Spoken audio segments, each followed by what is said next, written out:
অনৈতিক কাজের জন্যে অস্ট্রেলিয়া থেকে আজাহারিকে গ্রেপ্তার করা হয়েছে। কোন আজাহারি? মিজানুর রহমান আজাহারিকে গ্রেপ্তার করা হয়েছে অস্ট্রেলিয়াতে। কেন গ্রেপ্তার করা হয়েছে? সেখানকার একটা বিখ্যাত মসজিদে সে অনৈতিক কাজ, মানে সমকামিতা বা শিশু বলাৎকারের মতো ব্যাপারটা আর কি করতে যায় সেখানকার সিসি ক্যামেরায় ধরা পড়ছে। হেডিংটা আসছে এইভাবে, আমি আপনাদেরকে দেখাইতেছি।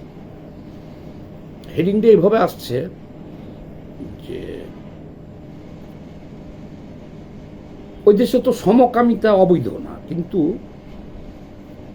একজন শিশুকে আপনি যদি জোর করে কাউকে কিছু করতে যান সেটা মারাত্মক অপরাধ, নারী হোক আর পুরুষ হোক। সে দেশে অস্ট্রেলিয়ায় সমকামিতাও বৈধ, কিন্তু উভয়ের সম্মতি থাকতে হবে, জোর করে কিছু করা যাবে না, এমনকি নিজের স্ত্রীকেও জোর করে কিছু করা যাবে না। সে দেশের আইনগুলো হলো এরকম। মিজানুর রহমান আজহারি অস্ট্রেলিয়াতে গ্রেপ্তার হয়েছে শিশু বলাৎকার করতে যেয়ে, তাও আবার মসজিদে। এখন বলবেন যে আপনি মিথ্যা কথা বলেন। এখন এইটা মিথ্যাও হতে পারে, সত্যও হইতে পারে, কিন্তু আমি যে সমস্ত নিউজে পাইলাম সেই নিউজের লিঙ্কগুলো আমি ভিডিওতে আপনাদেরকে দিয়ে দিতেছি এবং কিছু দেখাইতেছি। এখানে অনেকে ভিডিও করছে এটা নিয়ে। আসাদ নূর নামক একজনকে দেখলাম ভিডিও করছে, অনেক ডকুমেন্টস দিছে। তারপরে আর একজনকে দেখলাম ইসরাফিল নামক এক ব্যক্তি অস্ট্রেলিয়া থেকে ভিডিও করছে। আরও অনেকে এটাকে নিয়ে ভিডিও করছে, করে ছাড়ছে। অসংখ্য ডকুমেন্টস দিছে তারা এখানে। এখন রিয়েল ফ্যাক্টটা হলো আজহারি কি এখন ওখানকার জেলে আছে, পুলিশের নিরাপত্তা হেফাজতে আছে, নাকি তাকে ছাড়া হয়েছে, এই জিনিসটা আমি এখনো 100% নিশ্চিত না। কারণ আমি এই ভিডিওটা বানানোর আধা ঘন্টা আগে আমাকে ফোন দিয়েছিল লন্ডন থেকে একজন। সে বলতেছে যে লিডার আজহারিকে তো ছাড়ছে পুলিশে, ছাড়িয়ে দিছে, ডিপোর্ট করে দিছে। ডিপোর্টটা কি? যে সে আর ওই অস্ট্রেলিয়ায় কোনো অনুষ্ঠান করতে পারবে না। অনুষ্ঠান তো পরের কথা, সে অস্ট্রেলিয়াতে আসতে পারবে না। সে অস্ট্রেলিয়াতে আর আসতে পারবে না, তাকে অস্ট্রেলিয়া থেকে বহিষ্কার করা হয়েছে। তো আচ্ছা, যাই হোক, তো আমাকে জার্মান থেকে একজনের সাথে কথা হলো আবার ফোনে। উনি একটা ভিডিও করে ছাড়ছে, পরে ফোন দিলাম।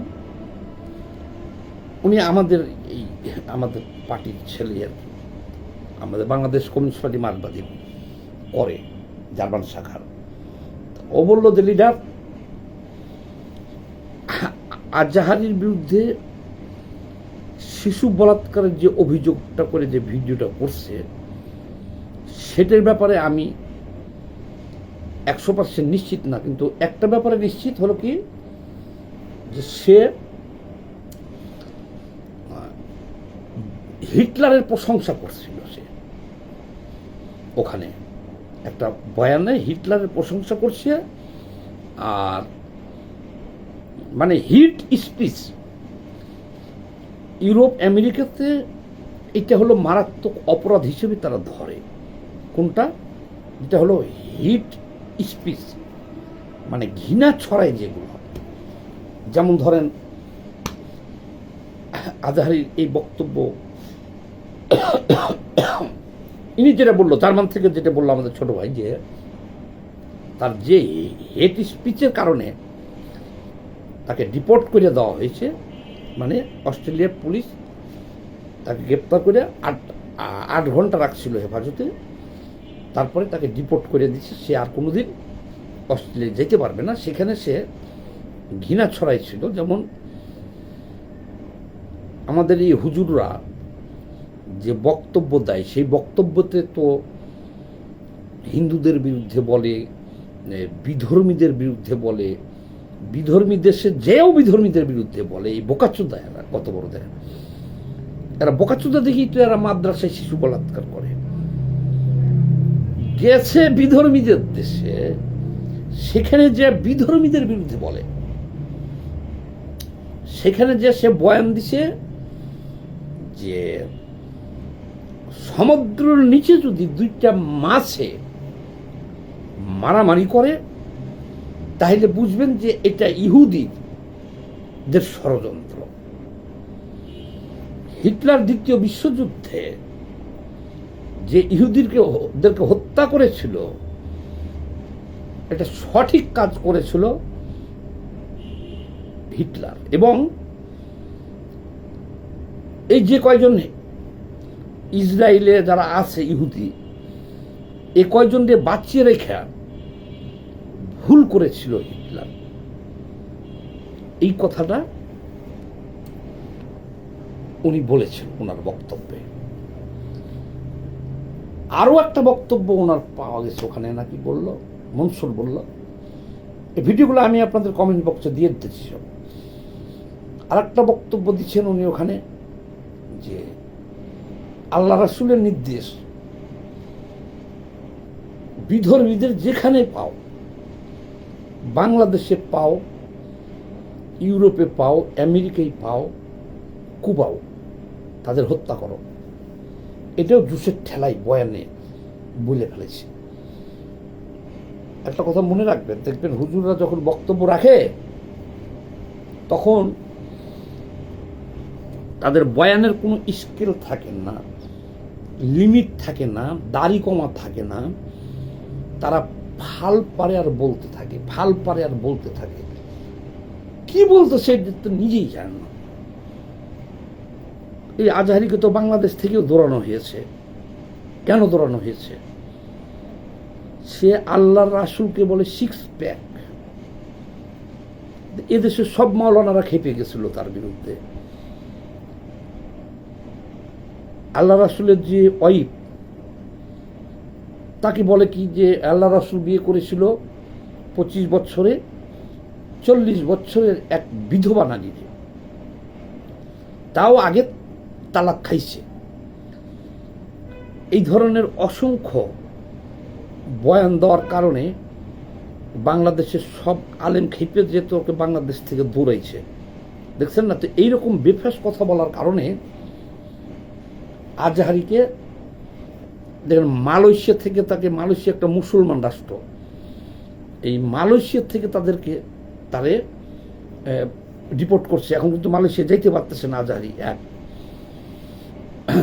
এর আগে আপনারা জানেন ব্রিটেন থেকে, আমার একটা কথা যদি মিথ্যা প্রমাণ করতে পারেন জীবনে আর অনলাইনে আসবো না, ব্রিটেন থেকে আজহারিকে ডিপোর্ট করছে, সে ব্রিটেন যাইতে পারে না।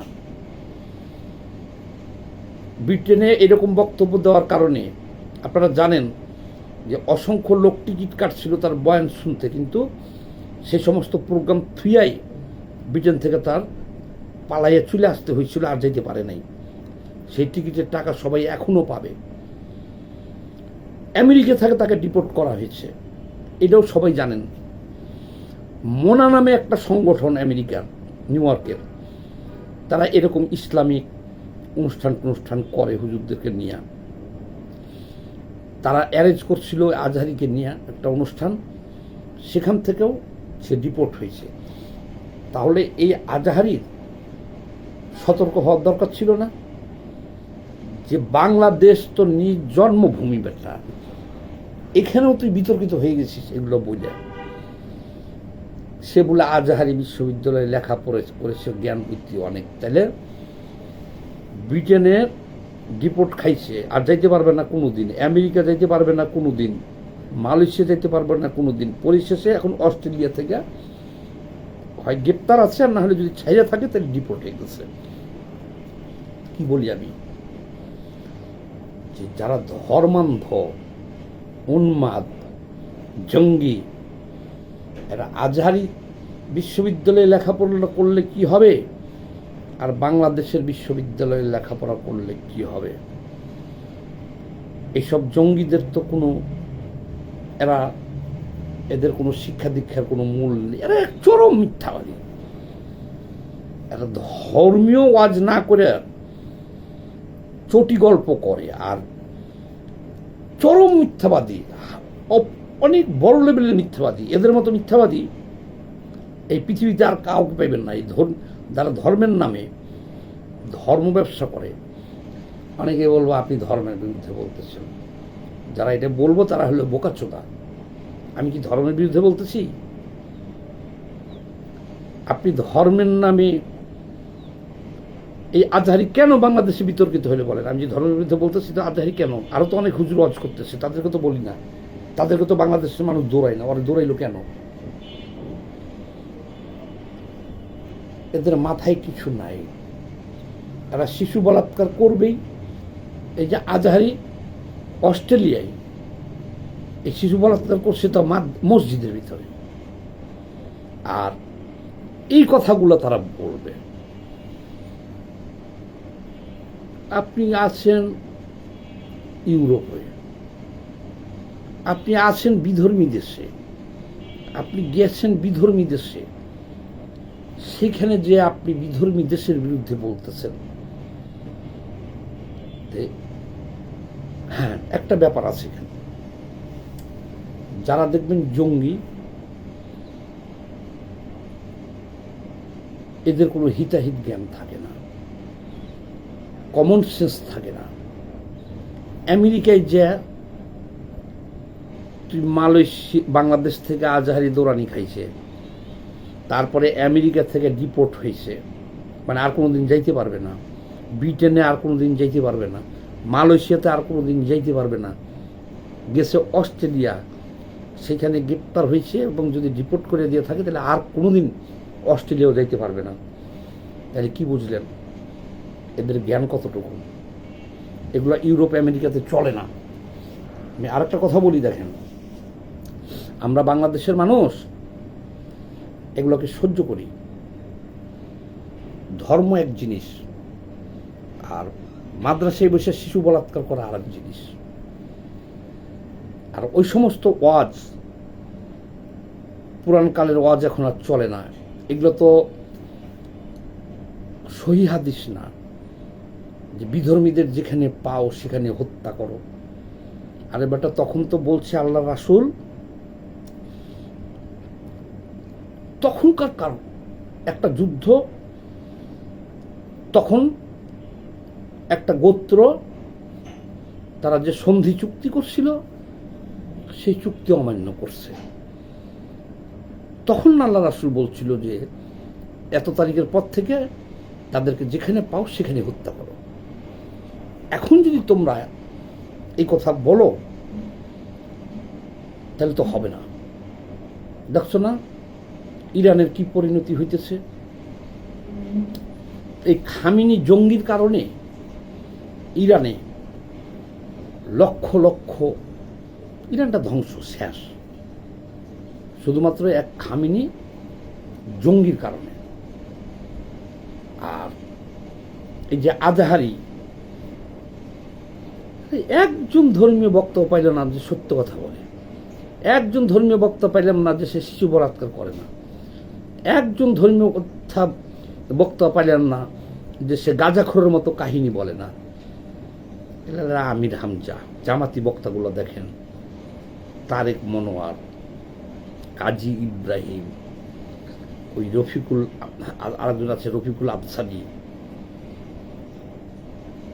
নাম আর কতজনের কাছে বলব। আজকে একজনকে দেখলাম এই তেলের সংকটের জন্যে সে নাকি তার তেল ফুরিয়ে গেছিল, টাঙ্কি খুলে ফু দিছে, সেই এক ফুতে সে 1 মাস গাড়ি চালাইছে, তেল লাগে নাই। আরেকজনের দেখলাম সে জিনের বিয়ে পড়াইতেছে। আর এই যে যাদের নাম বললাম, একজন গাঁজাখোর, গাঁজার নৌকা পাহাড় দিয়ে যায়, একজন গাঁজাখোরও এত মিথ্যা কথা বলতে পারে না, কারণ তার একটা লজ্জা শরম আছে। কিন্তু এদের বিরুদ্ধে আপনাদেরও বলতে হবে, এরা প্রতারক, ধর্ম ব্যবসায়ী। এরা চটি গল্পকারক, এদের সাথে এদেরকে যদি আপনি জুতা দিয়েও পিটান আপনার গুনাহ হবে না। আপনি মুসলমানই থাকবেন। আপনার দেখতে হইব যে আপনি আল্লাহ রাসূল কোরআন হাদিস মানেন কিনা, চার কালেমা মানেন কিনা, আল্লাহ রাসূল বিশ্বাস করেন কিনা, তাহলেই আনা। আবার এই ধর্ম ব্যবসায়ীদের মনোপত না হলে আপনাকে নাস্তিক উপাধি দিবে। দেখেন না ওদিনকে আমির হামজা নাস্তিক বলে ফেলাইছে টুকু একজন মন্ত্রীকে। এবারটা নামাজ পড়ে, আল্লাহর বিশ্বাস করে, রাসূল বিশ্বাস করে, সে নাস্তিক হয় কেমন?